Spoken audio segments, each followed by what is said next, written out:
নমস্কাৰ সকলোকে স্বাগতম জনাইছোঁ আপোনালোকৰ আপোন চেনেল টাইমছ অসম নিউজলৈ। আজি ভিডিঅ'টো আমাৰ অংগনবাড়ী আশা কৰ্মী আৰু ৰন্ধন কৰ্মী বাইদেউসকলৰ বাবে খুবেই গুৰুত্বপূৰ্ণ এটা লেটেষ্ট আপডেট ভিডিঅ'। আপোনালোকে জানে যে ইতিমধ্যে যি শীতকালীন অধিৱেশন চলি আছে বা সংসদত এইবাৰ কি প্ৰশ্ন উত্থাপন হৈছে অংগনবাড়ী বা আশা কৰ্মীলৈ সেই বিষয়ে আপোনালোক জনাম। অৰ্থাৎ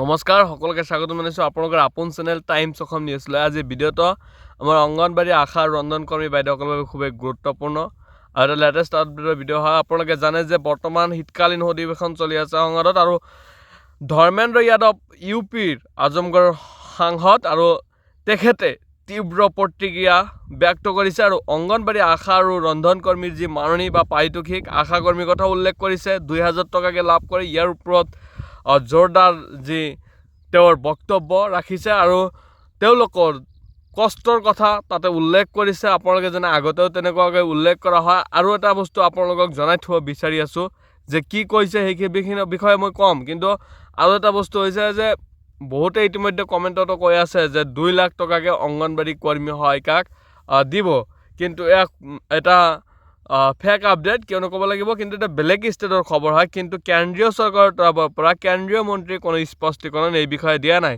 কিন্তু বেলেগ এখন ৰাজ্যত যি WCD মিনিষ্ট্ৰী আছে বা women and child development minister, যিহেতু সকলো ৰাজ্যতে WCD মিনিষ্ট্ৰী থাকে আৰু সেই ৰাজ্যৰ WCD মিনিষ্ট্ৰীয়ে ঘোষণা কৰিছে যে 2 লাখ টকাকৈ দিব, কিন্তু কেন্দ্ৰীয় চৰকাৰৰ তৰফৰ পৰা 2 লাখ টকা দিয়াৰ কথা সিদ্ধান্ত গ্ৰহণ কৰা পৰিলক্ষিত হোৱা নাই।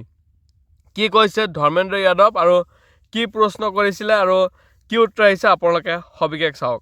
এবাৰ সংসদত তীব্ৰ প্ৰতিক্ৰিয়া বা বাকযুদ্ধই ক'ব লাগিব অংগনবাড়ীৰ যি পাৰিতোষিক বা মাননি লৈ বা আশা ৰন্ধন কৰ্মীৰ মাননি লৈ কেনেকুৱা ধৰণৰ কথা কৈছে আপোনালোকে চাওক। 850, शिक्षा मित्रों को केवल 10,000, आंगनवाड़ी को केवल 5,000, सहायकों को केवल 2700 और अनुदेशकों को केवल 8700। নিশ্চয় আপোনালোকে শুনিলে অংগনবাড়ী কেৱল 5,000, যেহেতু 4,500 টকাকৈ দিয়েহে, কিন্তু ইয়াত উল্লেখ কৰা মতে 5,000 টকা কৈছে। কিন্তু মূল বিষয় হৈছে তেওঁলোকৰ যে বিগত 8টা বছৰে মাননি বৃদ্ধি হোৱা নাই সেইটো বিষয় উত্থাপন কৰিছে আৰু অংগনবাড়ী হওক আশা হওক ৰন্ধন কৰ্মী আশাৰ কথাও কৈছে। আপোনালোকে নিশ্চয় শুনিলে আশাৰ কথা 2,000 টকা কৈছে। আপোনালোকে ভিডিঅ'টো সম্পূৰ্ণৰূপে চাওক। মই সম্পূৰ্ণকৈ দেখাব নোৱাৰোঁ, স্কিপ কৰি মই আপোনালোকক দেখাই আছোঁ, যিহেতু ভিডিঅ'টো কপিৰাইট লাগি যাব। उनके ऊपर उनके ठेकेदार और नियुक्तिकर्ताओं ने जो ভাল এটা কথা কৈছে যে ইয়াৰ ওপৰৰ বিষয়াসকল আছে, বিষয়াসকলে শোষণৰ দৰে ব্যৱহাৰ কৰে। ইয়াক খুবেই সঁচা কথা। বহুতো কৰ্মী এটা অভিযোগ যে CDP বা ছুপাৰভাইজাৰ এনেকুৱা বহুত ধৰণৰ হেৰেছমেণ্ট কৰা পৰিলক্ষিত হয় যিকোনো কাগজ পাতি লৈ। मेरी सीधी मांग है, केंद्र सरकार जो 5 ट्रिलियन इकोनॉमी की बात करती है, दुनिया की तीसरी चौथी अर्थव्यवस्था की बात करती है, उत्तर प्रदेश सरकार भी दावा कर। सर एक मिनट सुन लीजिए, इन कर्मचारियों को स्थायी किया जाए। स्थायी कर्मियों की जो सुविधाएं हैं, सेवाएं हैं, स्वास्थ्य लाभ है, बीमा। নিশ্চয় আপোনালোকে শুনিলে স্থায়ী কৰ্মচাৰী দৰ্জা দিয়াৰ কথা কৈছে আৰু বিভিন্ন ধৰণৰ ইয়াতে কথা উল্লেখ কৰিছে।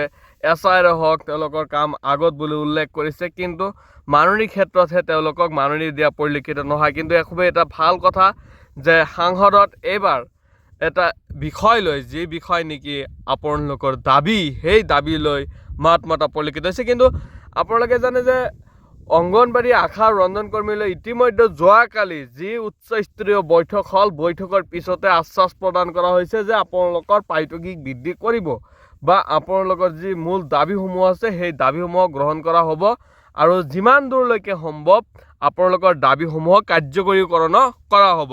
কিন্তু মূল বিষয় হৈছে এতিয়ালৈকে কেন্দ্ৰীয় চৰকাৰৰ পৰা মাননি বা তেনেকুৱা ধৰণৰ কোনো আপডেট বিষয়ে উল্লেখ কৰা নাই, যদিও আগন্তুক বাজেটৰ আগমুহূৰ্তলৈকে চাব পৰা যাব। যিহেতু 2026 বৰ্ষৰ যি বাজেট হ'ব সেই বাজেটতে গম পাব আপোনালোকে যে আপোনালোকৰ মাননি বৃদ্ধি পায় নে নাই। ইয়াৰ আগতেও কিজানি হ'ব পাৰে। চ' আপোনালোকে ভিডিঅ'টো বেছিকৈ শ্বেয়াৰ কৰি দিব। কিন্তু আৰু কি কৈছে ধৰ্মেন্দ্ৰ যাদৱ নামৰ এই আজমগড়ৰ যি সাংসদ, এই সাংসদ ডাঙৰীয়াই কি কৈছে আপোনালোকে সম্পূৰ্ণৰূপে শুনি লওক।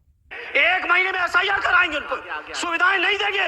ये सभापति जी बर्दाश्त नहीं कर पाएंगे। इसलिए उनको स्थायी करिए, उनको सारी की सारी जो सेवा शर्तें हैं वो शर्तें दीजिए।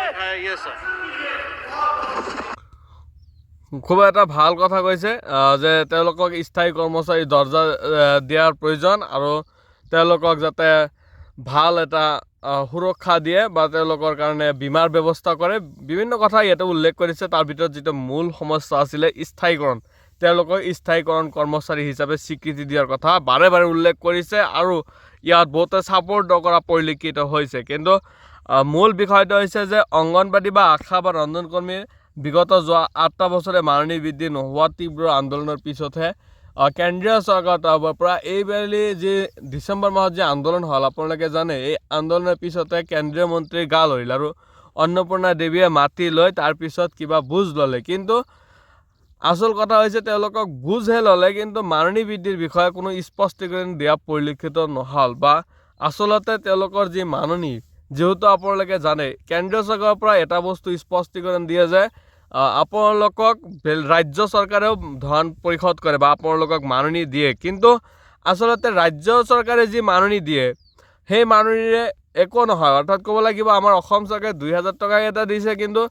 আৰু ইয়াৰ পিছতে মাত্ৰ 1500 টকা এটা বৃদ্ধি কৰিলে। কিন্তু 8000 টকাত কেনেকৈ এখন ঘৰ চলিব পাৰে? যিহেতু আপোনালোকে জানে যে ইলেক্ট্ৰিচিটি হওক বা বিভিন্ন ঘৰৰ ক্ষেত্ৰত ৰন্ধন গেছৰ এখন চিলিণ্ডাৰ কিনিবলৈ হ'লে 1200 টকা লাগে। চ' এনেকুৱা ক্ষেত্ৰত যদি যায় চাউলৰ দাম 1000 টকা পাৰ পেকেজ। যদি আপুনি নিম্নমানৰ যদি চাউলেৰে ভাত খাব খোজে তথাপিও পাৰ পেকেজ চাউলৰ মূল্য 1000 টকা। চ' এই মুহূৰ্তত ইমান মূল্য বৃদ্ধিৰ পিছত কেন্দ্ৰীয় চৰকাৰে বিবেচনা কৰাটো খুবেই প্ৰয়োজন হৈ পৰিছে আৰু এই বিষয়ে ইতিমধ্যে উল্লেখ কৰিছে অন্নপূৰ্ণা দেৱী বাইদেউ, অৰ্থাৎ মাননীয়া যি মহিলা আৰু শিশু কল্যাণ মন্ত্ৰী আছে ভাৰতৰ, আৰু শিক্ষামন্ত্ৰী তাতে উপস্থিত আছিল, স্বাস্থ্যমন্ত্ৰী উপস্থিত আছিল। উপস্থিতিত বিভিন্ন কথা আলোচনা কৰি আপোনালোকক আশ্বাস প্ৰদান কৰিছে যে আপোনালোকৰ কাৰণে কিবা ব্যৱস্থা কৰা হ'ব আৰু আপোনালোকৰ যি মুখ্য দাবীসমূহ আছে সেই দাবীসমূহ যিমান দূৰলৈকে সম্ভৱ দাবীসমূহ কাৰ্যকৰীকৰণৰ ব্যৱস্থা গ্ৰহণ কৰা হ'ব। চ' আজি ভিডিঅ'ত দিবলগীয়া ইনফৰমেশ্যন বা আপডেট এইখিনি আছিল। ভিডিঅ' কেনেকুৱা কমেণ্ট কৰি জনাব। Thank you. জয় অসম।